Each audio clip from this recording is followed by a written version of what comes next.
J'enregistre sur l'ordinateur.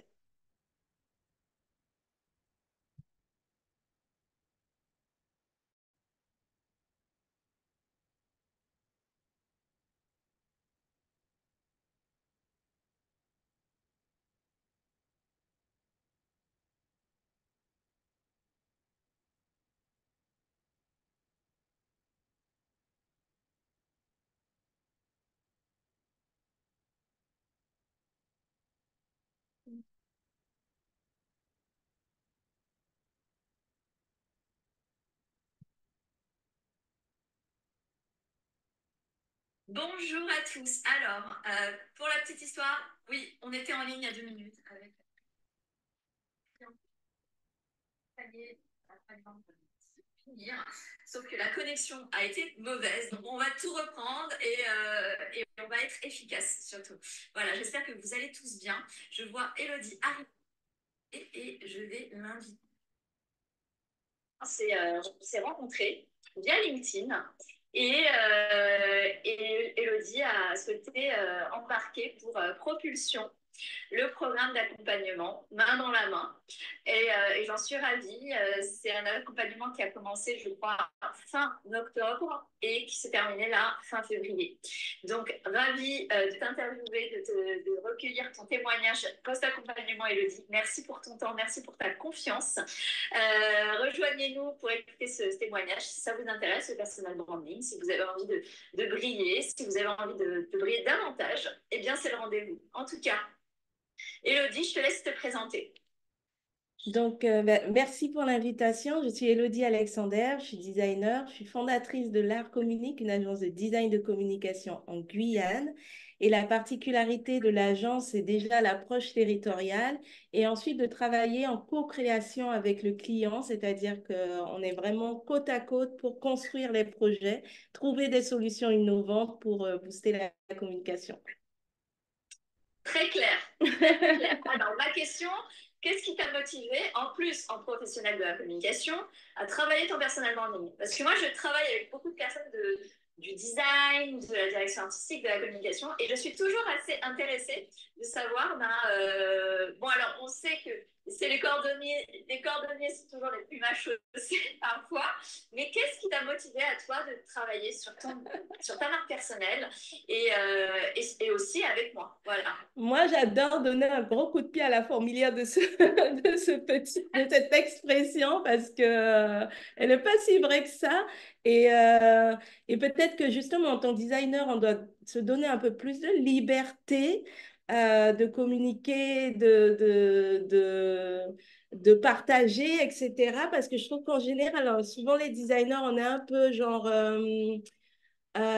hyper exigeant envers nous-mêmes, genre le perfectionnisme là, mal placé, alors que pour les autres, on dit ah, c'est pas grave, mais pour nous, on dit ah non, il faut bien faire, il faut être parfait, etc. Parce qu'on est designer, donc on va doublement nous regarder et justement, c'est Ouais, on est important de... censé faire du bien, du beau, du parfait, de Oui, l'utile, c'est de ça. l'agréable.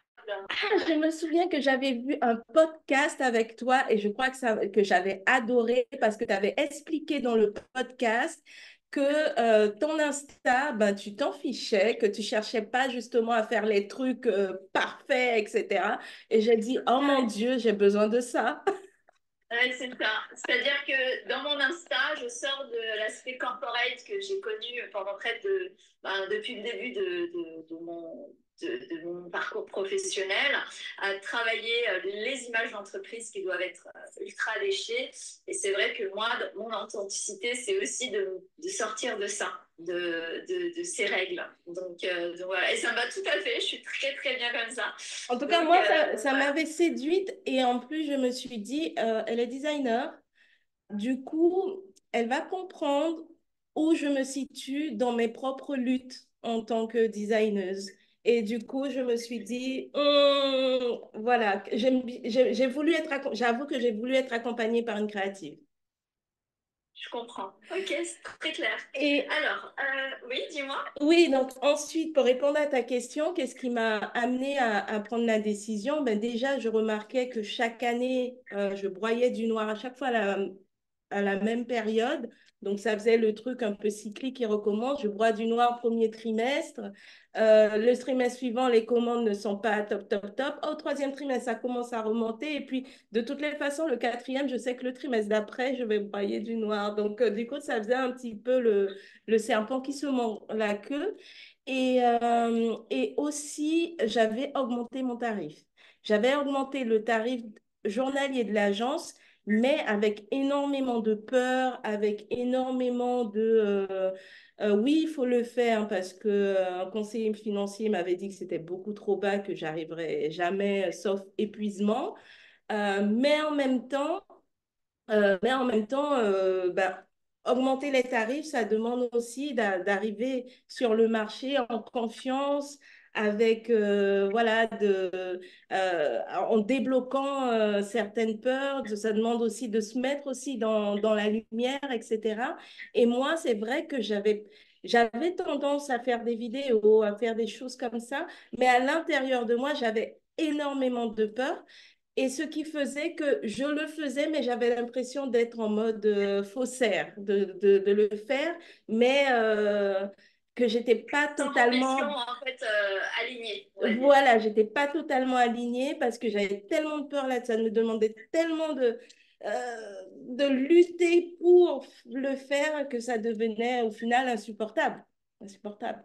Et c'est hyper intéressant ce que tu dis parce que quand on parle de branding, et c'est pour ça que j'aborde souvent le sujet de l'argent en accompagnement, quand on parle de prix, on parle de vitrine, on parle d'image et on parle de posture en fait. Et forcément derrière quand on gratte, il y a une relation émotionnelle à l'argent, de valeur, de qu'est-ce qu'on pense être juste par rapport à la valeur qu'on pense avoir de nous en fait, l'estime de soi. Et c'est vrai que ça, ben, ça va au-delà de l'aspect simplement marketing, c'est principalement du coaching, oui. Oui, c'est C'est clair. ça. C'est ça. Et franchement, je savais pas tout ce qu'il y avait sous le tapis là. Je trouvais que je pensais que c'était un tapis normal et puis je me suis découvert sur un tapis volant au cours de l'accompagnement.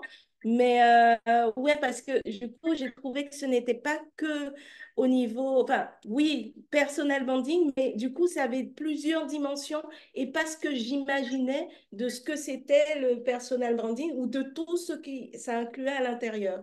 Donc, effectivement, il y avait à la fois cette dimension coaching, mindset, cultiver un petit peu le mindset et à la fois la dimension, ben, comment se mettre dans la lumière avec des conseils pratico-pratiques là.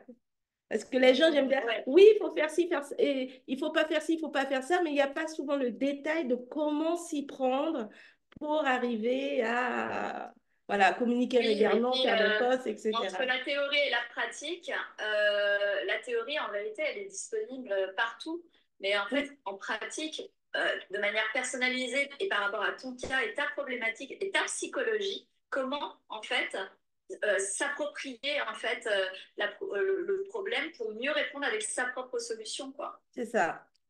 Mm. Super. Alors, quel a été le challenge auquel tu as fait face, principalement, ou les challenges, certaines difficultés que tu as réussi à dépasser en accompagnement? Je dirais assumer ma créolité. Ouais, J'adore le mot. Je l'avais ouais. jamais entendu. Ouais, ouais, ouais. Assumer ma créolité parce que souvent, hein, dans mon histoire, je viens de Guyane, donc territoire issu de, enfin, non, pas issu de la colonisation, parce qu'il existait avant, il y a une histoire avant la colonisation aussi, mais du coup, qui a été beaucoup empreinte voilà, du trafic négrier, de la colonisation, etc. Et c'est pas évident d'assumer sa différence lorsque, ben, à l'école, c'est interdit de parler les langues locales. Donc, le créole était également interdit. En tout cas, moi, dans mon parcours scolaire, c'était pas autorisé de parler créole. Et puis, à un moment donné, où on enfin, dans mon parcours, hein, de petit à petit, même jusqu'à il n'y a pas si longtemps que ça, parce que je suis retournée à la fac et j'ai fait un sujet justement sur la diversité culturelle pour mon mémoire. Et quand même, à 30 et quelques années, quelqu'un m'avait dit, oui, mais toi, tu es créole, donc comme tu es créole, tu es ceci, cela, cela, avec des gros clichés pas possibles. Et là, après l'accompagnement, je porte mon katuri avec fierté. Donc, le Et le katuri, canon, c'est ce chapeau canon. Le je chapeau le porte canon. vraiment avec fierté. Les gens sont contents de me voir le porter parce que du coup, c'est m'assumer, mais c'est aussi assumer l'identité créole. C'est un couvre-chef qui était porté, les plus grands normalement, par les personnes quand elles allaient travailler leur abatis. Donc, la petite parcelle agricole qui était souvent annexe aux maisons, puisque la Guyane est encore agricole, mais c'était essentiellement agricole. En tout cas, même la Cayenne, le chef-lieu, c'était essentiellement agricole. Et tout le monde avait son abatis à l'époque. Et du coup, les gens portaient le katouri pour s'abriter du soleil. Ah Et ouais. cet élément de culture et le fait moi-même d'assumer ma différence, d'assumer ma créolité, finalement, Ton ça m'a fait identité, en fait, mon complète. identité, voilà. Ça m'a fait énormément de bien. Et ouais, c'est tellement de gros challenge, malgré le fait que j'étudiais la diversité culturelle, mais moi-même l'embrasser, c'était encore assez compliqué pour moi. Donc, ouais. Alors, dis-moi, est-ce que ça a été ta plus grande sortie de zone de confort ou il y en a une autre?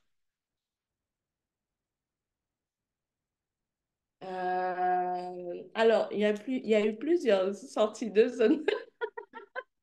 Des fois, j'ai voulu te taper. Non, je peux pas le croire. Je me suis dit, mais non, elle va pas me demander ça.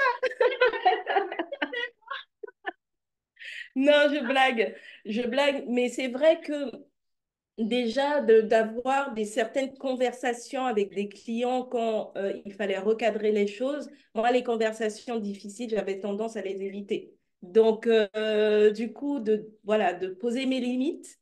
Ouais, ça c'était une sortie de zone de confort. Mais le confort, il faut se méfier du confort parce que tu as l'impression d'être confortable, mais en même temps, c'est un piège. C'est comme si tu avais comme la princesse au petit pois là, un Oui, des contes. Donc, tu as énormément de coussins et tout, mais il y a un petit pois là, et il vient te déranger et tu termines tout décoiffé. Et donc ça, de vraiment poser mes limites et assumer de poser mes limites et de parler, oui, non, ça, ce ne sera pas possible, donc etc. travailler Ouais, finalement vraiment ta posture, hein, au final. exactement. Ça, c'était une sortie de zone de confort. Donc, on n'a pas déjà parlé d'assumer, d'embrasser ma culture, mon identité. Et puis après, c'est l'autre zone de confort, c'est faire des événements réguliers. Parce que pour moi, les événements, c'était genre, oh là là là là là là, non, j'ai trop de choses à faire. C'est pas possible, etc. Et je me souviens de cette séance qu'on a eue où finalement, je me dis, ah oui, oui, c'est vrai, c'est pas si terrible que ça, en fait, ça se passe en général. Génial. Ok. Alors, en quoi tu as eu, enfin, de manière précise ou point par point, qu'est-ce que tu as particulièrement apprécié à la fois dans le coaching, mais aussi dans l'aspect formation? Puisque je rappelle, le programme inclut les deux, hein, c'est à la fois du coaching, mais aussi vous apprenez des choses, je vous transmets comment faire des choses grâce à la formation, la plateforme, et puis le passage à l'action de pas mal de création, hein, tout simplement. Hein. Oui, j'ai trouvé que la formation était très riche et notamment le contenu, parce que c'est pas simplement la transmission des méthodes, parce que du coup, il y a vraiment des méthodes, des outils concrets à, à, à activer, en tout cas, où on peut enfin, trouver pour pouvoir s'appuyer dessus. Mais il y a aussi les lives, les masterclass, les choses que tu partages avec des invités. Et je trouve ça juste génial. Je trouve ça vraiment top. Génial. Et en termes sur le plan coaching, qu'est-ce que tu as retenu qui t'a particulièrement, ouais, qui t'a mis à l'aise ou plus en tout cas? Ah, on passait de bons moments ensemble. Même quand j'avais envie de te taper. Ça va, Non, j'étais en virtuel, tu pouvais pas, tu pouvais rien faire. Non, je veux dire, vraiment, c'était très agréable. Même quand je faisais de la résistance, je me souviens, il y avait une des sessions, ouais, je crois que c'est celui avec les événements et tout. Je faisais de la résistance, mais tu arrivais toujours à passer, à échanger avec moi avec bienveillance, voilà, à me, à T'aider à vraiment l'accueillir en écouter, fait. mais à écouter vraiment mes peurs, mes freins et à trouver voilà, les solutions, etc. Et à trouver le moyen de pas me faire shifter, mais de me faire entendre, mais sans forcer. Tu vois, c'était pas. Parce que je sentais à un moment donné que moi-même, je mettais de la résistance, que tous mes Gérards étaient en train d'explorer, c'est hors de moi. Mais ça te, voilà, toi, tu continuais ta mission et ça, c'était pas une conversation qui rentrait en force. Tu vois ce que je veux dire? Non, non, non, bah heureusement, parce que ça, moi, c'est vrai que mon rôle, c'est pas de, enfin, c'est de t'aider. Donc, si je rentre en rapport de force, déjà, ça veut dire que c'est mon ego qui prend le dessus, et c'est pas du tout là où on m'attend, en fait, tu vois. Mm. Donc voilà. Ok, génial. Alors, à qui tu pourrais recommander cet accompagnement, l'accompagnement propulsion premium que tu as choisi, qui inclut voilà, le coaching main dans la main, co-création, formation ensemble. À quel type de personne tu pourrais vraiment en parler et à qui ça pourrait aider, en fait, selon toi? Bon, déjà, je pense pas mal les créa. Bon, je voudrais dire tout le monde, hein, parce que quand je vois ma diversité de clients, il y a vraiment des besoins de savoir s'assumer et de se mettre dans la lumière. Mais je pense aussi beaucoup les personnes qui ont cet aspect-là, cette dimension créative, cette dimension sensible, en fait. Des fois, on parle d'hypersensibilité, on parle aussi de haut potentiel. Ça veut dire que, OK, on a grandi avec notre raisonnement qui foisonne à 10 000 à l'heure, mais en fait, la société, elle n'était pas préparée pour nous et elle a fait que nous casser là jusqu'à ce qu'on arrive à l'âge adulte et qu'on est complètement paralysé à l'endroit de s'exprimer.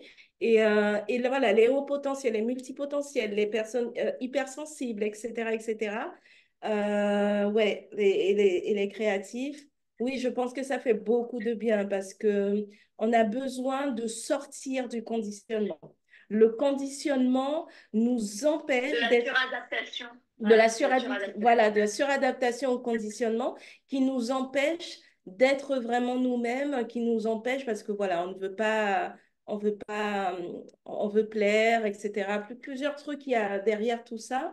Et je pense que c'est important parce qu'on a besoin, le monde a besoin de nos talents. On a besoin vraiment, on a besoin d'exprimer nos talents, de rendre Et d'être service visible. et d'être Voilà. visible. Voilà. Ouais, On d'être a besoin visible et de d'atteindre développer. de nos clients, on a besoin de se faire connaître.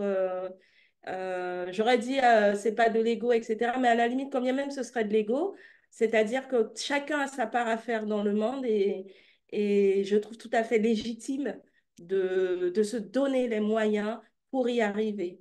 Donc voilà. Magnifique, super, magnifique. Alors, si on parle de résultats concrets, quels ont été tes résultats, impact pendant et après l'accompagnement? Alors, sachant que l'accompagnement, il ne s'est pas terminé il y a des mois, mais il y a quelques semaines seulement.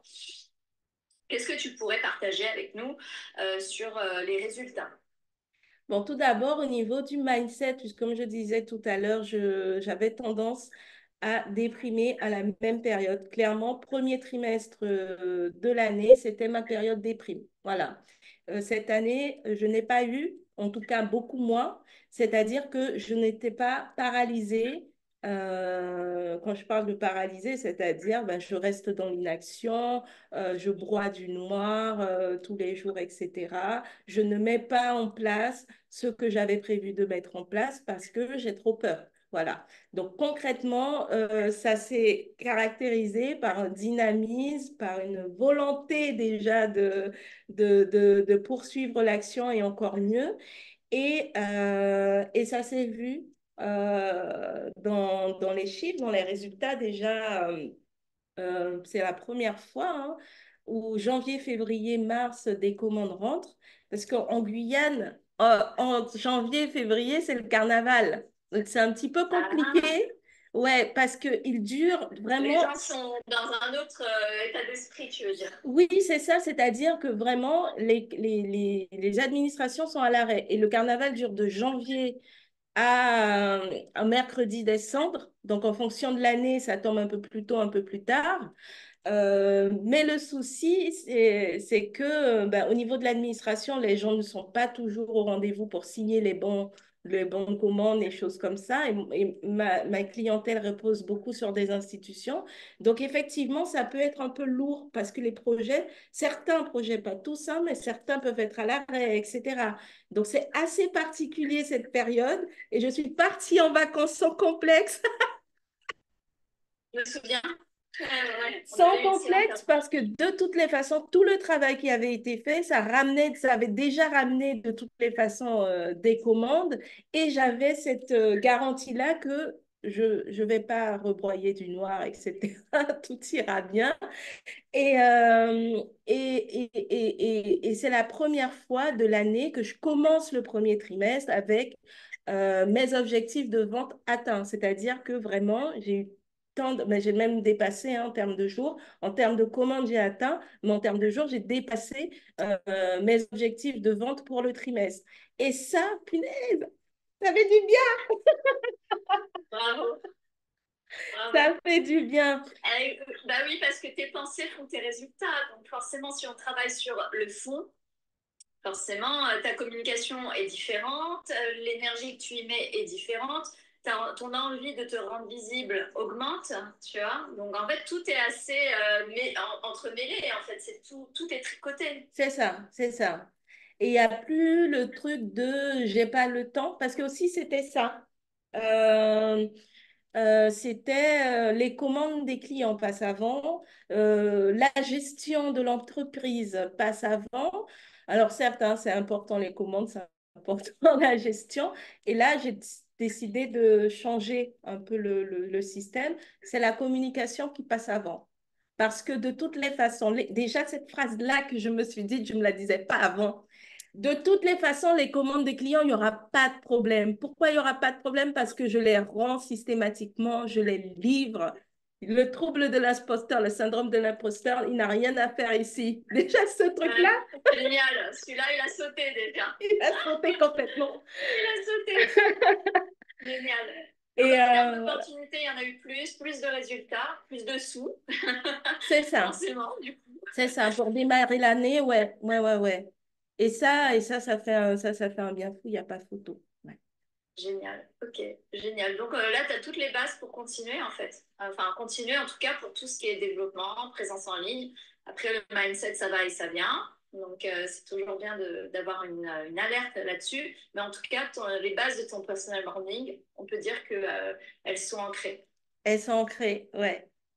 Génial. Ah, génial. Est-ce que tu as quelque chose à ajouter, Elodie? Merci beaucoup, hein. Non, mais attends, il faut que je refasse mon petit show là avec mon tatou. Ah, mais t'es tellement classe. J'adore. C'est tellement classe. Déjà, tu as changé de coiffure. C'est très, très, très joli ce que tu as fait. Enfin, j'aimais bien aussi tes cheveux naturels. Mais là, tout tressé comme ça.